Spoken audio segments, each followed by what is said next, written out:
ಅಧಿಕಾರಿಗಳ ಒಂದು ಎತ್ತಂಗಡಿ ಆಗಿದೆ.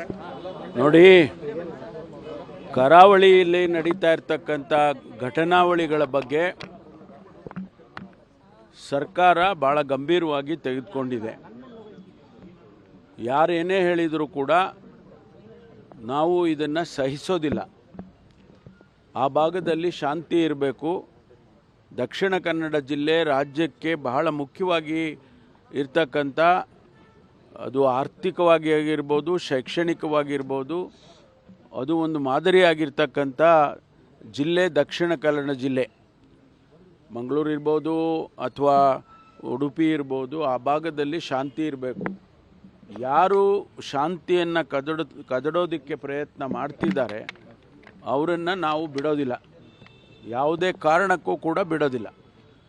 ನಾನು ಕಳೆದ ಬಾರಿ ಹತ್ಯೆಗಳು ಆದಂಥ ಸಂದರ್ಭದಲ್ಲಿ ಮಂಗಳೂರಿಗೆ ಹೋಗಿ ನಾನು ಹೇಳಿದೆ, ಶಾಂತಿ ಕಾಪಾಡಬೇಕು, ನೀವೆಲ್ಲರೂ ಕೂಡ ಭಾಳ ಪ್ರಜ್ಞಾವಂತ ಸಮುದಾಯ, ನೀವೆಲ್ಲ ಜನ ಈ ಭಾಗದಲ್ಲಿರ್ತಕ್ಕಂಥವ್ರು ಅಂತೇಳಿ. ಆದರೆ ಇದು ನಡೀತಾನೆ ಇದ್ದರೆ ಸರ್ಕಾರ ಸಹಿಸೋಕ್ಕಾಗತ್ತಾ?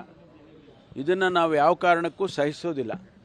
ಹಾಗಾಗಿ ಇವತ್ತು ಕೆಲವು ಅಧಿಕಾರಿಗಳನ್ನು ಅನಿವಾರ್ಯವಾಗಿ ನಾವು ಅಲ್ಲಿಂದ ಬದಲಾಯಿಸಬೇಕಾದಂಥ ಪರಿಸ್ಥಿತಿ ಬಂತು. ಅದಕ್ಕಾಗಿ ಅಲ್ಲಿನ ಕಮಿಷನರ್ನ ಮತ್ತು ಅಲ್ಲಿ ಎಸ್ ಪಿಯನ್ನು ಮತ್ತು ಉಡುಪಿ ಎಸ್ ಪಿಯನ್ನು ಕೂಡ ಈಗ ನಾವು ಬದಲಾಯಿಸಿದ್ದೇವೆ. ಅವರಿಗೆ ಸೂಚನೆಯನ್ನು, ಕಟ್ಟುನಿಟ್ಟಿನ ಇದು ಕ್ರಮ ತಗೋಬೇಕು ಅಂತ ಸೂಚನೆಯನ್ನು ಕೂಡ ಮುಖ್ಯಮಂತ್ರಿಗಳಾಗಲಿ ನಾನಾಗಲಿ ಕೊಟ್ಟಿದ್ದೇವೆ. ಅದರಿಂದ ಇದನ್ನು ಭಾಳ ಸೂಕ್ಷ್ಮವಾಗಿ ಗಮನಿಸ್ತೀವಿ. ಇನ್ಮೇಲೆ ನಾವು ಏನೋ ಕೈಕಟ್ಟಿ ಕೂರೋದಿಲ್ಲ. ಯಾವ ಕಾರಣಕ್ಕೂ ಕೂಡ ಇದು ನಡೆಯೋಕ್ಕೆ, ಮುಂದೆ ಇದನ್ನು ನಡೆಯೋಕ್ಕೆ ನಾವು ಬಿಡೋದಿಲ್ಲ. ಅದರಿಂದ ಜನಸಮುದಾಯನೂ ಇದಕ್ಕೆ ಸಹಕಾರವನ್ನು ಕೊಡಬೇಕು ಅಂತೇಳಿ ನಾನು ವಿನಂತಿ ಮಾಡ್ತೇನೆ. ಹಾಗಾಗಿ ನಾವು ಈ ಬದಲಾವಣೆಗಳನ್ನು ಮಾಡಿದ್ದೀವಿ. ಈಗಾಗಲೇ ಕಳೆದ ವಾರ ನಾನು 15 ದಿವಸದ ಕೆಳಗಡೆ ಹೋಗಿ ಮಾಡ್ಕೊಂಡು ಬಂದಿದ್ದೆ. ಆವಾಗಲೂ ಕೂಡ ಕೆಲವರು ಹೇಳಿದರು, ಮುಂದೆ ನೋಡಿ ಇಂಥದ್ದು ಆಗಬಾರ್ದು ಅದು ಅಂತೇಳಿ. ಅಲ್ಲಿನ ಒಂದು ಸಮುದಾಯದವರು ನಿನ್ನೆ ಭಾಳ ಅಜಿಟೇಟೆಡ್ ಆಗಿ ಮಾತನಾಡಿದ್ದಾರೆ. ಅವರು ಸ್ವಾಭಾವಿಕವಾಗಿ ಮಾತಾಡೋದಕ್ಕೆ ಅಂಥ ಸಂದರ್ಭದಲ್ಲಿ ಮಾತಾಡೋದಕ್ಕೆ ಅವರಿಗೆ ನಾವು ನಿಯಂತ್ರಣ ಮಾಡೋಕ್ಕಾಗೋದಿಲ್ಲ. ಮಾತಾಡಿದ್ದಾರೆ, ಅದೆಲ್ಲ ತೊಂದರೆ ಇಲ್ಲ. ಆದರೆ ಅವರ ಅಭಿಪ್ರಾಯಗಳನ್ನು ಅವರು ಬೇರೆ ರೀತಿಯಲ್ಲಿ ಎಕ್ಸ್ಪ್ರೆಸ್ ಮಾಡಿದ್ದಾರೆ. ನಮಗೇನು ಆ ರೀತಿ ಇದಿಲ್ಲ. ಆದರೆ ಸರ್ಕಾರ ಖಂಡಿತವಾಗಿ ಇದನ್ನು ಭಾಳ ಗಂಭೀರವಾಗಿ ಪರಿಗಣಿಸಿದೆ. ಈಗ ನೋಡಿ, ಅದಕ್ಕಾಗಿ ನಾನು ಅಲ್ಲೇ ಹೇಳಿ ಬಂದಿದ್ದೆ ಒಂದು 15 ದಿವಸದ ಕೆಳಗಡೆ. ಅದಕ್ಕೆ ಸ್ವಲ್ಪ ಸ್ಟ್ರಕ್ಚರ್ ಮಾಡೋದಕ್ಕೆ ನಮಗೆ ಒಂದಷ್ಟು ಸಮಯ ಬೇಕಾಗಿತ್ತು. ಅದಕ್ಕೆ 15 ದಿವಸದ ನಂತರ ಈಗ ಅನೌನ್ಸ್ ಮಾಡಿದ್ದೀವಿ. ಈಗಾಗಲೇ ನಾನು ನಿನ್ನೆ ದಿವಸ ನಮ್ಮ ಡಿ ಜಿ ಅವ್ರ ಜೊತೆ ಅವರು ಚರ್ಚೆ ಮಾಡಿದ್ದೀವಿ. ಅದನ್ನು ಯಾವ ರೀತಿ ನಾವು ಡಿಪ್ಲಾಯ್ ಮಾಡಬೇಕು, ಎಲ್ಲಿ ಅದಕ್ಕೆ ಅವರಿಗೆ ಏನೇನು ಪವರ್ಸ್ ಕೊಡಬೇಕು, ಇದೆಲ್ಲ ಡಿಫೈನ್ ಮಾಡಿ ಅವರಿಗೆ ಕಳಿಸ್ತೇವೆ. ಇವತ್ತಿನಿಂದನೇ ಆ ಕೆಲಸ ಪ್ರಾರಂಭ ಆಗಿದೆ. ಏನು ನಾವು ಅದನ್ನು ಸ್ಟ್ರಕ್ಚರ್ ಮಾಡೋದಕ್ಕೆ ಮಾಡಿ ಅಲ್ಲಿ ನಾವು ಡಿಪ್ಲಾಯ್ ಮಾಡ್ತೀವಿ. ಮಂಗಳೂರಲ್ಲಿ, ಉಡುಪಿಯಲ್ಲಿ, ಶಿವಮೊಗ್ಗದಲ್ಲಿ ಡಿಪ್ಲಾಯ್ ಮಾಡ್ತೀವಿ. ಅವರಿಗೆ ಸೂಚನೆಗಳನ್ನು, ಕಠಿಣವಾದಂಥ ಸೂಚನೆಗಳನ್ನು ಕೊಡ್ತೇವೆ. ಇಲ್ಲ, ಅವರು ಅಲ್ಲಿನ ಜನಸಮುದಾಯ ಆ ರೀತಿ ಅಪೇಕ್ಷೆ ಪಟ್ಟಿತ್ತು. ಇಲ್ಲ, ನಾನು ಲಾಸ್ಟ್ ಟೈಮ್ ಹೋದಾಗಲೂ ಕೂಡ ಅವ್ರು ಹೇಳಿದರು, ಅವ್ರನ್ನ ಬದಲಾಯಿಸಿ ಅಂತ ನನಗೆ ಹೇಳಿದರು. ನಾವು ಅವ್ರು ಹೇಳಿದ ತಕ್ಷಣ ಮಾಡೋದು ಚೆನ್ನಾಗಿ ಕಾಣಿಸಲ್ಲ ಅಂತೇಳಿ ನಾವು ಮಾಡಿರಲಿಲ್ಲ. ಈ ಬಾರಿಯೂ ಕೂಡ ಅದೇ ಒಂದು ಧ್ವನಿಯನ್ನು ಅವರು ಎತ್ತಿದ್ರು. ಅದಕ್ಕಾಗಿ ಮಾಡಿದ್ದೇವೆ. ಪ್ರಚೋದನಕಾರಿ ಭಾಷಣಗಳಿಗೆ ಕಡಿವಾಣ ಹಾಕ್ತೀರಾ? ಹೌದು, ಖಂಡಿತವಾಗಿ. ಈಗ ಏನಾಗುತ್ತೆ, ನಮಗೆ ಈಗಿರುವಂಥ ಕಾನೂನಿನಲ್ಲಿ ಏನು ಅವಕಾಶ ಇದೆ ಆ ಕಾನೂನು ಚೌಕಟ್ಟಲ್ಲಿ ಮಾಡಬೇಕು. ಕೋರ್ಟ್ಗಳಲ್ಲಿ ಅನೇಕ ಸಂದರ್ಭದಲ್ಲಿ ಸ್ಟೇ ಕೊಟ್ಬಿಡ್ತಾರೆ ಅಥವಾ ಸ್ಕ್ವ್ಯಾಶ್ ಮಾಡ್ತಾರೆ. ಇದೆಲ್ಲ ನೋಡಿಕೊಂಡು ನಾವು ಮಾಡಬೇಕಾಗ್ತದೆ. ಖಂಡಿತವಾಗಿ ಯಾರೇ ದ್ವೇಷದ ಭಾಷಣಗಳು ಅಥವಾ ಅನವಶ್ಯಕವಾದ ಪೋಸ್ಟಿಂಗ್ಗಳು ಈಗ ಈ ಸೋಷಿಯಲ್ ಮೀಡಿಯಾದಲ್ಲಿ ಅದನ್ನೆಲ್ಲ ನಿಯಂತ್ರಣ ಮಾಡ್ತೀವಿ. ಅಲ್ಲ, ಇದನ್ನೇ ನಾವು ಚರ್ಚೆ ಮಾಡಿ ಟ್ರಾನ್ಸ್ಫರ್ಸ್ ಮಾಡೋದಕ್ಕೆ ಚರ್ಚೆ ಮಾಡಿ ಇನ್ನೂ ಭಾಳಷ್ಟು ಟ್ರಾನ್ಸ್ಫರ್ಸ್ಗಳನ್ನು ಮುಂದಿನ ದಿನದಲ್ಲಿ ಮಾಡ್ತೀವಿ. ದಿನೇಶ್ ಗುಂಡೂರಾವ್ ಅವರು ಉಸ್ತುವಾರಿ ಬೇಡ ಅಂತೇಳಿ ನೀವು ಕೂಡ ಇದ್ರಿ? ಅಲ್ಲ, ಅವರು ಮೊದಲಿಂದಾನೂ ಹೇಳ್ತಾನೆ ಇದ್ದಾರೆ. ಈಗ ಹೊಸದಾಗಿ ಇದಕ್ಕಾಗಿ ಹೇಳಿದ್ದೆಲ್ಲ, ಮೊದಲಿಂದಾನೂ ಕೂಡ ದೂರ ಆಗ್ತದೆ. ನಮ್ಗೆ ಯಾರಾದರೂ ಆ ಭಾಗದಲ್ಲಿ ಇರೋರಿಗೆ ಮಾಡಿದರೆ ಒಳ್ಳೆಯದು ಅಂತೇಳಿ ಹೇಳೋವಂಥ ಮಾತು. ಅದನ್ನು ನೋಡೋಣ, ಮುಖ್ಯಮಂತ್ರಿಗಳ ವಿವೇಚನೆಗೆ ಬಿಟ್ಟಿರೋಂಥದ್ದು. ಕರಾವಳಿ ಭಾಗದಲ್ಲಿ ಸರ್ಕಾರ ಸಂಪೂರ್ಣವಾಗಿ ವೈಫಲ್ಯ ಅಂತ ಈಗ ಕುಮಾರಸ್ವಾಮಿ ಟ್ವೀಟ್ ಮಾಡಿದ್ದಾರೆ. ಅವರು ಹೇಳಬೇಕಾದದ್ದು. ಅಪೋಸಿಷನ್ ಅವ್ರು ಇನ್ನೇನು ಹೇಳ್ತಾರೆ? ನಾವು ಒಳ್ಳೆ ಕೆಲಸ ಮಾಡಿದ್ದೀವಿ ಅಂತ ಹೇಳ್ತಾರಾ? ಅವರು ಬೆಳೆ ಬೇಯಿಸ್ಕೊಳ್ತಿದ್ದಾರೆ ಅಂತ. ನಾನು ಹೇಳೋದು, ನಾವು ಯಾವ ಭಾಗವನ್ನು ಕೂಡ ನಿರ್ಲಕ್ಷ್ಯ ಮಾಡೋದಿಲ್ಲ. ಅದು ಕರಾವಳಿ ಇರ್ಬೋದು, ಉತ್ತರ ಕರ್ನಾಟಕ ಇರ್ಬೋದು, ಇನ್ನೊಂದು ಇರ್ಬೋದು, ಯಾವ ಜಿಲ್ಲೆಯನ್ನು ಕೂಡ ನಿರ್ಲಕ್ಷ್ಯ ಮಾಡೋದಿಲ್ಲ. ಅದನ್ನು ಈ ಭಾಗದಲ್ಲಿ ಸ್ವಲ್ಪ ಹೆಚ್ಚಿನ ರೀತಿಯಲ್ಲಿ ಗಮನ ಹರಿಸ್ಬೇಕು, ಹರಿಸ್ತಾ ಇದ್ದೇವೆ. ಈಗ ನಾವು ಮೂಲ ಹುಡುಕ್ತಾ ಇದ್ದೀವಿ. ಇದರ ಹಿನ್ನೆಲೆ ಏನಿದೆ, ಯಾರು ಇದ್ರ ಹಿನ್ನೆಲೆಯಲ್ಲಿದ್ದಾರೆ ಅನ್ನೋದನ್ನು ಹುಡುಕ್ತಾ ಇದ್ದೀವಿ. ಆ ಹುಡುಕಿ ಅವರೇನಾದರೂ ರಾಜಕೀಯ ಕಾರಣಕ್ಕೆ ಅಥವಾ ಬೇರೆ ಬೇರೆ ಏನಾದರೂ ಕಾರಣಕ್ಕೆ ಅವರು ಇನ್ವಾಲ್ವ್ ಆಗಿದ್ದರೆ ಅವ್ರ ಮೇಲೆ ಕ್ರಮ ತಗೊಳ್ತೀವಿ.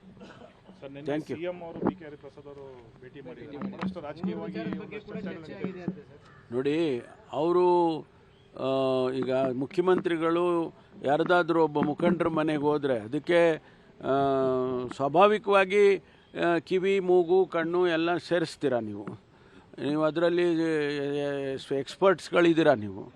ಅದು ಏನು ಅಂಥದ್ದೇನೂ ಇಲ್ಲ. ಅಷ್ಟು ನನಗೆ ಗೊತ್ತಿರೋ ರೀತಿಯಲ್ಲಿ ಒಂದು ಸೌಜನ್ಯದ ಭೇಟಿ ಅನ್ನೋದು ಹೇಳೋದು ಬಿಟ್ಟರೆ ಬೇರೆ ಏನು. ನಾನು ಇದ್ದೆ, ಅವ್ರು ಕರೆದಾಗ ನಾನು ಇದ್ದೆ. ಅಲ್ಲಲ್ಲ, ಕೇಳಿ, ನಾನು ಇದ್ದೆ ಅವರು ಕರೆದಾಗ. 15 ದಿವಸದ ಹಿಂದೆ ಮುಖ್ಯಮಂತ್ರಿಗಳನ್ನು ಹರಿಪ್ರಸಾದ್ ಅವರು ಅವ್ರ ಮನೆಯಲ್ಲೇ ನಾವು ಏನೋ ಮಾತಾಡುವಾಗ ನಮ್ಮನೆಗೆ ಒಂದು ಸಾರಿ ಬನ್ನಿ ಅಂತೇಳಿ ಕರೆದ್ರು. ತಿಂಡಿಗೆ ಬನ್ನಿ ಅಂತ ಬರ್ತೀನಿ ಅಂದರು ಮುಖ್ಯಮಂತ್ರಿಗಳು. ಅಷ್ಟಾಗಿದೆ ಬಿಟ್ಟರೆ ನೀವು ಅದಕ್ಕೆಲ್ಲ ನಾನು ಹೇಳಿದಾಗೆ ಎಲ್ಲ ಚೆನ್ನಾಗಿ ನೀವು ಎಕ್ಸ್ಪರ್ಟ್ಸ್ ಇದ್ದೀರಲ್ಲ. ಈಗ ಕಂಪ್ಯೂಟರ್ನಲ್ಲೆಲ್ಲ ಮಾಡ್ತಾರಲ್ಲ, ಹಂಗೆ ಮಾಡ್ತೀರ. ಇಲ್ಲ, ನನಗೆ ಗೊತ್ತಿಲ್ಲಪ್ಪ. ನನಗೆ ಗೊತ್ತಿದ್ದನ್ನು ನೀವು ಹೇಳ್ತೇವೆ. ನೋಡಿ, ಅಲ್ಲಿ ಜಮೀರ್ ಅಹಮದ್ ಅವರಿದ್ದರು, ಆಮೇಲೆ ನಜೀರ್ ಅಹಮದ್ ಅವರು ಇದ್ದರು. ಅವ್ರು ಇದ್ದವ್ರನ್ನ ಕೇಳಿ ಅಲ್ಲ ಹೇಳ್ತಾರೆ. ನಾವು ಇಲ್ಲದೇ ಇರೋರನ್ನ ಕೇಳಿದ್ರೆ ಏನು ಹೇಳೋದು? ಮುಖ್ಯಮಂತ್ರಿಗಳು ಹೇಳಿದ್ದು ಸರ್, ಮಂಗಳೂರು ವಿಚಾರ ಮಾತಾಡಕ್ಕೆ ಬಂದಿದ್ದು ಇರ್ಬೋದು, ಸ್ವಾಭಾವಿಕವಾಗಿ ಬರುತ್ತೆ. ಯಾಕೆಂದರೆ ಅವ್ರು ಮಂಗಳೂರಿನವ್ರಲ್ವಾ, ಮೂಲತಃ ಮಂಗಳೂರಿನವ್ರು ಹರಿಪ್ರಸಾದ್ ಅವರು. ಏನು ಸ್ವಾಮಿ ನಮ್ಮೂರ ಕಡೆ ಎಲ್ಲ ಹಿಂಗೆ ಆಗ್ತಾ ಇದೆ ಅಂತ ಹೇಳಿರ್ಬೋದು, ಇಲ್ಲ ಅಂತ ಹೇಳೋದಿಲ್ಲ. ಅದಕ್ಕೆ ಬೇರೆ ಅರ್ಥ ಕಲ್ಪಿಸೋದು ಏನು ಗೊತ್ತಿಲ್ಲ ನನಗೆ. ಅದೆಲ್ಲ ನೀವು ಮುಖ್ಯಮಂತ್ರಿಗಳನ್ನೇ ಕೇಳಬೇಕು. ಅಧಿಕಾರಿಗಳ ಒಂದು ಎತ್ತಂಗಡಿ ಆಗಿದೆ ನೋಡಿ. ಕರಾವಳಿಯಲ್ಲಿ ನಡೀತಾ ಇರ್ತಕ್ಕಂಥ ಘಟನಾವಳಿಗಳ ಬಗ್ಗೆ ಸರ್ಕಾರ ಭಾಳ ಗಂಭೀರವಾಗಿ ತೆಗೆದುಕೊಂಡಿದೆ. ಯಾರೇನೇ ಹೇಳಿದರೂ ಕೂಡ ನಾವು ಇದನ್ನು ಸಹಿಸೋದಿಲ್ಲ. ಆ ಭಾಗದಲ್ಲಿ ಶಾಂತಿ ಇರಬೇಕು. ದಕ್ಷಿಣ ಕನ್ನಡ ಜಿಲ್ಲೆ ರಾಜ್ಯಕ್ಕೆ ಬಹಳ ಮುಖ್ಯವಾಗಿ ಇರ್ತಕ್ಕಂಥ, ಅದು ಆರ್ಥಿಕವಾಗಿ ಆಗಿರ್ಬೋದು, ಶೈಕ್ಷಣಿಕವಾಗಿರ್ಬೋದು, ಅದು ಒಂದು ಮಾದರಿಯಾಗಿರ್ತಕ್ಕಂಥ ಜಿಲ್ಲೆ ದಕ್ಷಿಣ ಕನ್ನಡ ಜಿಲ್ಲೆ. ಮಂಗಳೂರು ಇರ್ಬೋದು ಅಥವಾ ಉಡುಪಿ ಇರ್ಬೋದು, ಆ ಭಾಗದಲ್ಲಿ ಶಾಂತಿ ಇರಬೇಕು. ಯಾರು ಶಾಂತಿಯನ್ನು ಕದಡೋದಕ್ಕೆ ಪ್ರಯತ್ನ ಮಾಡ್ತಿದ್ದಾರೆ ಅವರನ್ನು ನಾವು ಬಿಡೋದಿಲ್ಲ, ಯಾವುದೇ ಕಾರಣಕ್ಕೂ ಕೂಡ ಬಿಡೋದಿಲ್ಲ. ನಾನು ಕಳೆದ ಬಾರಿ ಹತ್ಯೆಗಳು ಆದಂಥ ಸಂದರ್ಭದಲ್ಲಿ ಮಂಗಳೂರಿಗೆ ಹೋಗಿ ನಾನು ಹೇಳಿದೆ, ಶಾಂತಿ ಕಾಪಾಡಬೇಕು, ನೀವೆಲ್ಲರೂ ಕೂಡ ಭಾಳ ಪ್ರಜ್ಞಾವಂತ ಸಮುದಾಯ, ನೀವೆಲ್ಲ ಜನ ಈ ಭಾಗದಲ್ಲಿ ಇರ್ತಕ್ಕಂಥವ್ರು ಅಂತೇಳಿ. ಆದರೆ ಇದು ನಡೀತಾನೆ ಇದ್ದರೆ ಸರ್ಕಾರ ಸಹಿಸೋಕ್ಕಾಗತ್ತಾ? ಇದನ್ನು ನಾವು ಯಾವ ಕಾರಣಕ್ಕೂ ಸಹಿಸೋದಿಲ್ಲ. ಹಾಗಾಗಿ ಇವತ್ತು ಕೆಲವು ಅಧಿಕಾರಿಗಳನ್ನು ಅನಿವಾರ್ಯವಾಗಿ ನಾವು ಅಲ್ಲಿಂದ ಬದಲಾಯಿಸಬೇಕಾದಂಥ ಪರಿಸ್ಥಿತಿ ಬಂತು. ಅದಕ್ಕಾಗಿ ಅಲ್ಲಿನ ಕಮಿಷನರ್ನ ಮತ್ತು ಅಲ್ಲಿ ಎಸ್ ಪಿಯನ್ನು ಮತ್ತು ಉಡುಪಿ ಎಸ್ ಪಿಯನ್ನು ಕೂಡ ಈಗ ನಾವು ಬದಲಾಯಿಸಿದ್ದೇವೆ. ಅವರಿಗೆ ಸೂಚನೆಯನ್ನು, ಕಟ್ಟುನಿಟ್ಟಿನ ಇದು ಕ್ರಮ ತಗೋಬೇಕು ಅಂತ ಸೂಚನೆಯನ್ನು ಕೂಡ ಮುಖ್ಯಮಂತ್ರಿಗಳಾಗಲಿ ನಾನಾಗಲಿ ಕೊಟ್ಟಿದ್ದೇವೆ. ಅದರಿಂದ ಇದನ್ನು ಭಾಳ ಸೂಕ್ಷ್ಮವಾಗಿ ಗಮನಿಸ್ತೀವಿ. ಇನ್ಮೇಲೆ ನಾವು ಏನೋ ಕೈಕಟ್ಟಿ ಕೂರೋದಿಲ್ಲ. ಯಾವ ಕಾರಣಕ್ಕೂ ಕೂಡ ಇದು ನಡೆಯೋಕ್ಕೆ ನಾವು ಬಿಡೋದಿಲ್ಲ. ಅದರಿಂದ ಜನಸಮುದಾಯನೂ ಇದಕ್ಕೆ ಸಹಕಾರವನ್ನು ಕೊಡಬೇಕು ಅಂತೇಳಿ ನಾನು ವಿನಂತಿ ಮಾಡ್ತೇನೆ. ಹಾಗಾಗಿ ನಾವು ಈ ಬದಲಾವಣೆಗಳನ್ನು ಮಾಡಿದ್ದೀವಿ. ಈಗಾಗಲೇ ಕಳೆದ ವಾರ ನಾನು 15 ದಿವಸದ ಕೆಳಗಡೆ ಹೋಗಿ ಮಾಡ್ಕೊಂಡು ಬಂದಿದ್ದೆ. ಅವಾಗಲೂ ಕೂಡ ಕೆಲವರು ಹೇಳಿದರು, ಮುಂದೆ ನೋಡಿ ಇಂಥದ್ದು ಆಗಬಾರ್ದು ಅದು ಅಂತೇಳಿ. ಅಲ್ಲಿನ ಒಂದು ಸಮುದಾಯದವರು ನಿನ್ನೆ ಭಾಳ ಅಜಿಟೇಟೆಡ್ ಆಗಿ ಮಾತನಾಡಿದ್ದಾರೆ. ಅವರು ಸ್ವಾಭಾವಿಕವಾಗಿ ಮಾತಾಡೋದಕ್ಕೆ ಅಂಥ ಸಂದರ್ಭದಲ್ಲಿ ಮಾತಾಡೋದಕ್ಕೆ ಅವರಿಗೆ ನಾವು ನಿಯಂತ್ರಣ ಮಾಡೋಕ್ಕಾಗೋದಿಲ್ಲ. ಮಾತಾಡಿದ್ದಾರೆ, ಅದೆಲ್ಲ ತೊಂದರೆ ಇಲ್ಲ. ಆದರೆ ಅವರ ಅಭಿಪ್ರಾಯಗಳನ್ನು ಅವರು ಬೇರೆ ರೀತಿಯಲ್ಲಿ ಎಕ್ಸ್ಪ್ರೆಸ್ ಮಾಡಿದ್ದಾರೆ. ನಮಗೇನು ಆ ರೀತಿ ಇದಿಲ್ಲ. ಆದರೆ ಸರ್ಕಾರ ಖಂಡಿತವಾಗಿ ಇದನ್ನು ಭಾಳ ಗಂಭೀರವಾಗಿ ಪರಿಗಣಿಸಿದ್ವಿ. ಈಗ ನೋಡಿ, ಅದಕ್ಕಾಗಿ ನಾನು ಅಲ್ಲೇ ಹೇಳಿ ಬಂದಿದೆ ಒಂದು 15 ದಿವಸದ ಕೆಳಗಡೆ. ಅದಕ್ಕೆ ಸ್ವಲ್ಪ ಸ್ಟ್ರಕ್ಚರ್ ಮಾಡೋದಕ್ಕೆ ನಮಗೆ ಒಂದಷ್ಟು ಸಮಯ ಬೇಕಾಗಿತ್ತು. ಅದಕ್ಕೆ 15 ದಿವಸದ ನಂತರ ಈಗ ಅನೌನ್ಸ್ ಮಾಡಿದ್ದೀವಿ. ಈಗಾಗಲೇ ನಾನು ನಿನ್ನೆ ದಿವಸ ನಮ್ಮ ಡಿ ಜಿ ಅವ್ರ ಜೊತೆ ಡಿ ಜಿ ಅವರು ಚರ್ಚೆ ಮಾಡಿದ್ದೀವಿ. ಅದನ್ನು ಯಾವ ರೀತಿ ನಾವು ಡಿಪ್ಲಾಯ್ ಮಾಡಬೇಕು, ಎಲ್ಲಿ ಅದಕ್ಕೆ ಅವರಿಗೆ ಏನೇನು ಪವರ್ಸ್ ಕೊಡಬೇಕು, ಇದೆಲ್ಲ ಡಿಫೈನ್ ಮಾಡಿ ಅವರಿಗೆ ಕಳಿಸ್ತೇವೆ. ಇವತ್ತಿನಿಂದನೇ ಆ ಕೆಲಸ ಪ್ರಾರಂಭ ಆಗಿದೆ. ಏನು ನಾವು ಅದನ್ನು ಸ್ಟ್ರಕ್ಚರ್ ಮಾಡೋದಕ್ಕೆ ಮಾಡಿ ಅಲ್ಲಿ ನಾವು ಡಿಪ್ಲಾಯ್ ಮಾಡ್ತೀವಿ. ಮಂಗಳೂರಲ್ಲಿ, ಉಡುಪಿಯಲ್ಲಿ, ಶಿವಮೊಗ್ಗದಲ್ಲಿ ಡಿಪ್ಲಾಯ್ ಮಾಡ್ತೀವಿ. ಅವರಿಗೆ ಸೂಚನೆಗಳನ್ನು ಕಠಿಣವಾದಂಥ ಸೂಚನೆಗಳನ್ನು ಕೊಡ್ತೇವೆ. ಇಲ್ಲ, ಅವರು ಅಲ್ಲಿನ ಜನಸಮುದಾಯ ಆ ರೀತಿ ಅಪೇಕ್ಷೆ ಪಟ್ಟಿತ್ತು.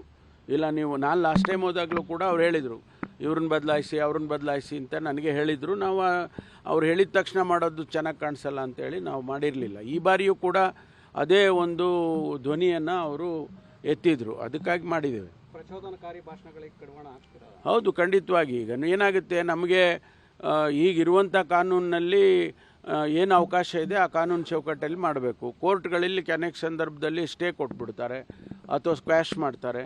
ಇದೆಲ್ಲ ನೋಡಿಕೊಂಡು ನಾವು ಮಾಡಬೇಕಾಗ್ತದೆ. ಖಂಡಿತವಾಗಿ ಯಾರೇ ದ್ವೇಷದ ಭಾಷಣಗಳು ಅಥವಾ ಅನವಶ್ಯಕವಾದ ಪೋಸ್ಟಿಂಗ್ಗಳು ಈಗ ಈ ಸೋಷಿಯಲ್ ಮೀಡಿಯಾದಲ್ಲಿ ಅದನ್ನೆಲ್ಲ ನಿಯಂತ್ರಣ ಮಾಡ್ತೀವಿ.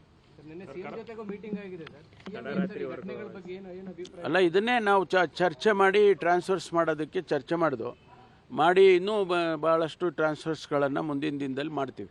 ದಿನೇಶ್ ಗುಂಡೂರಾವ್ ಅವರು ಉಸ್ತುವಾರಿ ಬೇಡ ಅಂತೇಳಿ ನೀವು ಕೂಡ ಅಲ್ಲ, ಅವ್ರು ಮೊದಲಿಂದಾನೂ ಹೇಳ್ತಾನೆ ಇದ್ದಾರೆ. ಈಗ ಹೊಸದಾಗಿ ಇದಕ್ಕಾಗಿ ಹೇಳಿದ್ದಲ್ಲ, ಮೊದಲಿಂದಾನೂ ಕೂಡ ದೂರ ಆಗ್ತದೆ. ನಮ್ಗೆ ಯಾರಾದರೂ ಆ ಭಾಗದಲ್ಲಿ ಇರೋರಿಗೆ ಮಾಡಿದರೆ ಒಳ್ಳೆಯದು ಅಂತೇಳಿ ಹೇಳೋವಂಥ ಮಾತು. ಅದನ್ನು ನೋಡೋಣ, ಮುಖ್ಯಮಂತ್ರಿಗಳ ವಿವೇಚನೆಗೆ ಬಿಟ್ಟಿರೋಂಥದ್ದು. ಸರ್, ಕರಾವಳಿ ಭಾಗದಲ್ಲಿ ಸರ್ಕಾರ ಸಂಪೂರ್ಣವಾಗಿ ವೈಫಲ್ಯ ಅಂತ ಈಗ ಕುಮಾರಸ್ವಾಮಿ ಟ್ವೀಟ್ ಮಾಡಿದ್ದಾರೆ. ಅವರು ಹೇಳಬೇಕಾದದ್ದು ಅಪೋಸಿಷನ್ ಅವ್ರು ಇನ್ನೇನು ಹೇಳ್ತಾರೆ, ನಾವು ಒಳ್ಳೆ ಕೆಲಸ ಮಾಡಿದ್ದೀವಿ ಅಂತ ಹೇಳ್ತಾರಾ? ಅವರು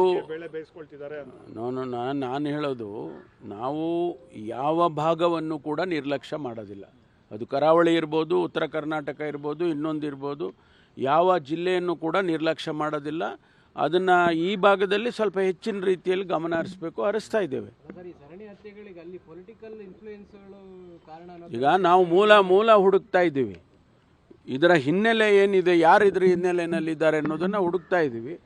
ಆ ಹುಡುಕಿ ಅವರೇನಾದರೂ ರಾಜಕೀಯ ಕಾರಣಕ್ಕ ಅಥವಾ ಬೇರೆ ಬೇರೆ ಏನಾದರೂ ಕಾರಣಕ್ಕೆ ಅವರು ಇನ್ವಾಲ್ವ್ ಆಗಿದ್ದರೆ ಅವ್ರ ಮೇಲೆ ಕ್ರಮ ತಗೊಳ್ತೀವಿ. Thank you.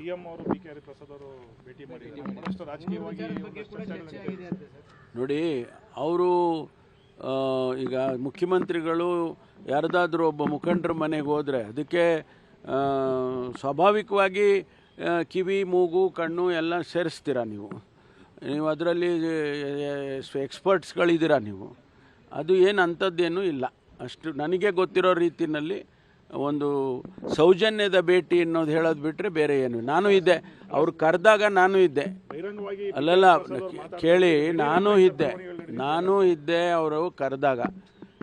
15 ದಿವಸದ ಹಿಂದೆ ಮುಖ್ಯಮಂತ್ರಿಗಳನ್ನು ಹರಿಪ್ರಸಾದ್ ಅವರು ಅವ್ರ ಮನೆಯಲ್ಲೇ ನಾವು ಏನೋ ಮಾತಾಡುವಾಗ ನಮ್ಮನೆಗೆ ಒಂದು ಸಾರಿ ಬನ್ನಿ ಅಂತೇಳಿ ಕರೆದ್ರು. ತಿಂಡಿಗೆ ಬನ್ನಿ ಅಂತ ಬರ್ತೀನಿ ಅಂದರು ಮುಖ್ಯಮಂತ್ರಿಗಳು. ಅಷ್ಟಾಗಿದೆ ಬಿಟ್ಟರೆ ನೀವು ಅದಕ್ಕೆಲ್ಲ ನಾನು ಹೇಳಿದಾಗೆ ಎಲ್ಲ ಚೆನ್ನಾಗಿ ನೀವು ಎಕ್ಸ್ಪರ್ಟ್ಸ್ ಇದ್ದೀರಲ್ಲ. ಈಗ ಕಂಪ್ಯೂಟರ್ನಲ್ಲೆಲ್ಲ ಮಾಡ್ತಾರಲ್ಲ, ಹಂಗೆ ಮಾಡ್ತೀರಾ? ಇಲ್ಲ, ನನಗೆ ಗೊತ್ತಿಲ್ಲಪ್ಪ. ನನಗೆ ಗೊತ್ತಿದ್ದನ್ನು ನೀವು ಹೇಳ್ತೇವೆ. ನೋಡಿ, ಅಲ್ಲಿ ಜಮೀರ್ ಅಹಮದ್ ಅವರಿದ್ದರು, ಆಮೇಲೆ ನಜೀರ್ ಅಹಮದ್ ಅವರಿದ್ದರು. ಅವ್ರು ಇದ್ದವ್ರನ್ನ ಕೇಳಿ ಅಲ್ಲ ಹೇಳ್ತಾರೆ. ನಾವು ಇಲ್ಲದೇ ಇರೋರನ್ನ ಕೇಳಿದ್ರೆ ಏನು ಹೇಳೋದು? ಮುಖ್ಯಮಂತ್ರಿಗಳು ಹೇಳಿದ್ದು ಸರ್, ಮಂಗಳೂರು ವಿಚಾರ ಮಾತಾಡಕ್ಕೆ ಬಂದಿದ್ದು ಇರ್ಬೋದು, ಸ್ವಾಭಾವಿಕವಾಗಿ ಬರುತ್ತೆ. ಯಾಕೆಂದರೆ ಅವ್ರು ಮಂಗಳೂರಿನವ್ರಲ್ವಾ, ಮೂಲತಃ ಮಂಗಳೂರಿನವ್ರು ಹರಿಪ್ರಸಾದ್ ಅವರು. ಏನು ಸ್ವಾಮಿ ನಮ್ಮೂರ ಕಡೆ ಎಲ್ಲ ಹಿಂಗೆ ಆಗ್ತಾ ಇದೆ ಅಂತ ಹೇಳಿರ್ಬೋದು, ಇಲ್ಲ ಅಂತ ಹೇಳೋದಿಲ್ಲ. ಅದಕ್ಕೆ ಬೇರೆ ಅರ್ಥ ಕಲ್ಸೋದು ಏನು ಗೊತ್ತಿಲ್ಲ ನನಗೆ. ಅದೆಲ್ಲ ನೀವು ಮುಖ್ಯಮಂತ್ರಿಗಳನ್ನೇ ಕೇಳಬೇಕು.